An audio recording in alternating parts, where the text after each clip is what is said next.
इतनी खतरनाक bus journey तो मैंने अपनी पूरी जिंदगी में नहीं की। तो आज मैं और मेरा बैग रॉकी भाई को बाय करते हुए निकल गए लोकल बस में पोर्ट ब्लेयर की बस पकड़ने के लिए।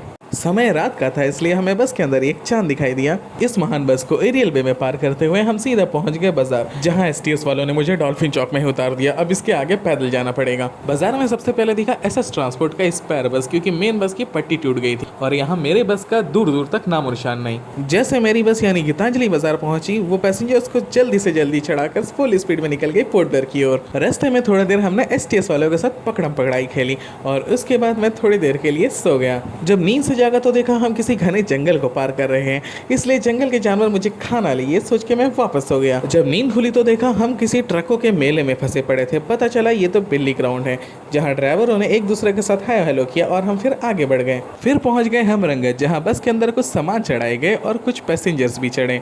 और उसके बाद हम सीधा बढ़े अपने अगले स्टेशन बकुलतला की ओर, जहाँ से बस में इतने पैसेंजर चढ़े कि बस पूरी तरह से भर गई। बस में पैसेंजर इतने ज्यादा हो गए थे कि पीछे लोगों को स्टैंडिंग में लेकर जाना पड़ा और मेरे बगल भी दो लोग बेचारे एडजस्ट करके बैठे हुए थे। सामने एक बंदा तो नीचे ही लेट गया, क्योंकि फॉरेस्ट गार्ड का टेस्ट देकर थकान से चूर चूर हो चुका था वो।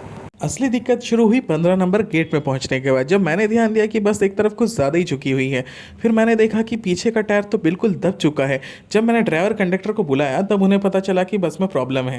रंगत के आगे के खराब रास्ते पे बस को स्पीड लाने की वजह से बस का सेंटर बोल्ट टूट गया था और वो एक तरफ झुक गई थी। इस गेट से छोड़ने में भी 2 घंटे का टाइम हाथ में था, इसलिए ड्राइवर कंडक्टर जल्दी से बस के नीचे घुस के बस को ठीक करने की कोशिश करने लगे। इतने में एसएस ट्रांसपोर्ट भी वहां आ गया और उसके स्टाफ भी बेझिझक बस के नीचे घुस के बस को रिपेयर करने के लिए। थोड़ी देर में आनंद ट्रांसपोर्ट भी पहुंच गया और उसके स्टाफ भी आ गए मदद करने के लिए। ये होती है बस वालों की एकता। पर जब गेट से निकलने का टाइम हुआ तब तक बस ठीक नहीं हो पाई थी, इसलिए मैं एसएस ट्रांसपोर्ट पे चढ़ गया, क्योंकि उसके कंडक्टर पार्थो भैया मेरे दोस्त थे।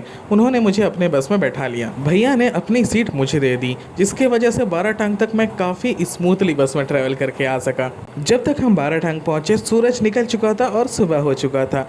ये रहा हमारा प्यारा एसएस ट्रांसपोर्ट। और उसके आगे मुझे गेयर बॉक्स में बैठ कर आना पड़ा, मगर गेयर बॉक्स के ऊपर गद्दा रखा हुआ था, इसलिए परेशानी नहीं हुई। और काफ़ी स्पीड के साथ काफ़ी जल्दी हम जिरगाटांग पहुंच गए, जहां आनंद हमारे सामने सामने जा रहा था।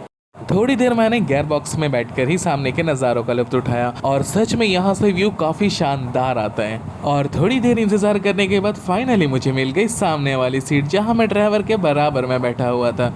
ये सीट की बात ही कुछ अलग है। यहाँ पे किया हमने ड्राइवर भैया की मस्त ड्राइविंग को एंजॉय।